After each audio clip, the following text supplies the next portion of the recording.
Assalamualaikum warahmatullahi wabarakatuh. Halo semuanya, pada kesempatan kali ini saya akan menjelaskan tentang fenomena komunikasi massa dari materi-materi yang sudah dibahas sampai konglomerasi media. Sebelum itu, perkenalkan, nama saya Putri Hafidhatul Anisa, bisa dipanggil dengan Putri. Saya dari Prodi Komunikasi Penyiaran Islam atau disebut dengan KPI. Saya semester 3. Nomor NIM saya 2024 17 004 11 018. Bahwasanya fenomena ini sangat relevan dengan kehidupan kita karena setiap hari kita berinteraksi dengan media sosial, baik televisi, internet, maupun media sosial. Pertama, kita bahas dulu apa itu komunikasi massa. Komunikasi massa adalah proses penyampaian pesan oleh komunikator profesional melalui media seperti televisi, radio, surat kabar, film, hingga internet kepada khalayak yang besar dan heterogen.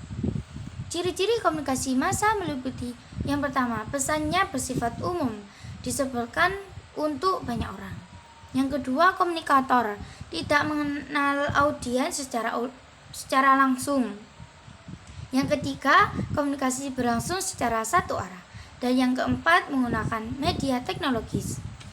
Contoh sehari-hari yaitu kita menonton berita di TV, membaca portal online, atau melihat trending topik di media sosial, seperti di Aceh yang sekarang banjir.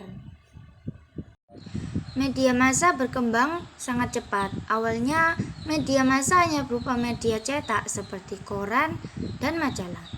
Lalu hadir radio, televisi, hingga munculnya internet pada era tahun 1990-an.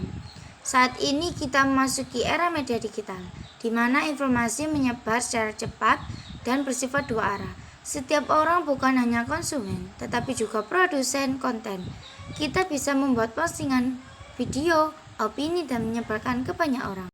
Media massa memiliki beberapa karakteristik penting. Yang pertama, publisitas atau penyebaran informasi yang luas. Yang kedua, universalitas adalah isi pesannya mencakup berbagai aspek kehidupan. Yang ketiga, periodisitas atau terbit atau tayang secara teratur. Keempat, kontinuitas atau terus-menerus hadir di kehidupan masyarakat. Dan yang kelima, akurat dan aktual, harus cepat dan tepat. Karakteristik ini membuat media memiliki kekuatan besar dalam mengarahkan opini publik. Media massa tidak hanya menyampaikan informasi, media juga menimbulkan efek yang cukup kuat. Yang pertama, efek kognitif adalah media menambah pengetahuan, misalnya lewat berita atau edukasi. Yang kedua, efek efektif adalah media mempengaruhi emosi dan sikap, seperti iklan yang membuat kita suka dengan suatu produk tersebut. Yang ketiga, efek behavioral adalah media dapat mendorong tindakan nyata. Misalnya setelah melihat kampanye peduli lingkungan, orang jadi termotivasi untuk ikut gerakan tersebut. Atau juga gotong royong agar orang-orang bisa membuat lingkungan menjadi bersih. Itu pun juga termotivasi dari organisasi tersebut. Dan di era digital ini, efek media menjadi lebih cepat dan luas karena didukung oleh algoritma. Saat ini ada beberapa fenomena penting dalam komunikasi massa modern. Banjirol informasi atau information overload. Informasi ini terlalu banyak sehingga masyarakat bingung memilih mana yang benar. Filter bubble adalah algoritma media sosial hanya menampilkan konten sesuai minat kita sehingga kita terjebak dalam suatu sudut pandang. Selanjutnya, hoax dan disinformasi adalah penyebaran informasi palsu yang cepat akibat media sosial. Seperti kayak ada gunung meletus tapi dihasilkan dengan AI. Jadi orang-orang itu melihatnya kayak apa ya?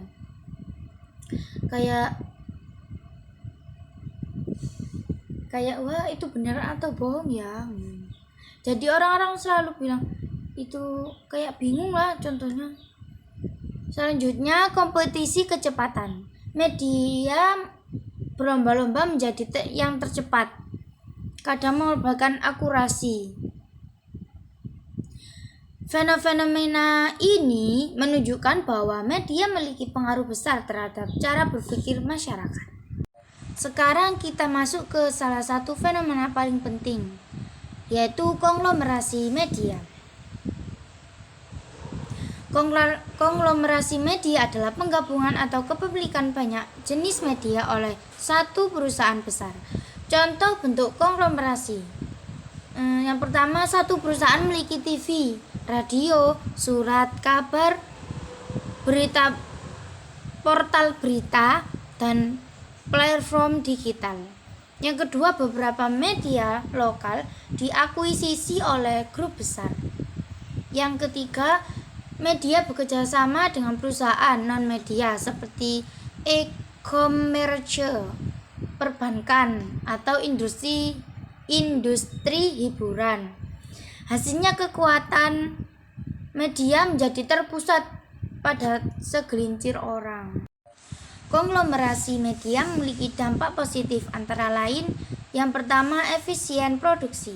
Adalah perusahaan besar punya modal besar sehingga bisa membuat konten lebih berkualitas. Yang kedua, akses teknologi modern. Misalnya pengguna studio digital, platform streaming, dan jaringan distribusi yang luas. Yang ketiga, profesionalisme. Adalah media konglomerasi cenderung memiliki standar kerja yang lebih tinggi. Namun, dampak negatifnya jauh lebih berpengaruh bagi masyarakat, yaitu monopoli informasi. Jika satu perusahaan menguasai banyak media, maka perspektif yang muncul biasanya hanya sudut pandang mereka. Selanjutnya, bias pemberitaan. Adalah media bisa condong pada kepentingan pemilik, bukan kepentingan publik. Selanjutnya, matinya media kecil. Media lokal atau kecil sulit bersaing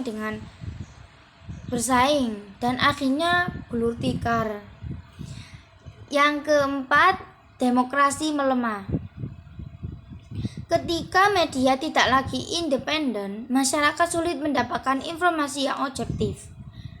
Fenomena ini membuat kita perlu lebih kritis terhadap sumber media manapun.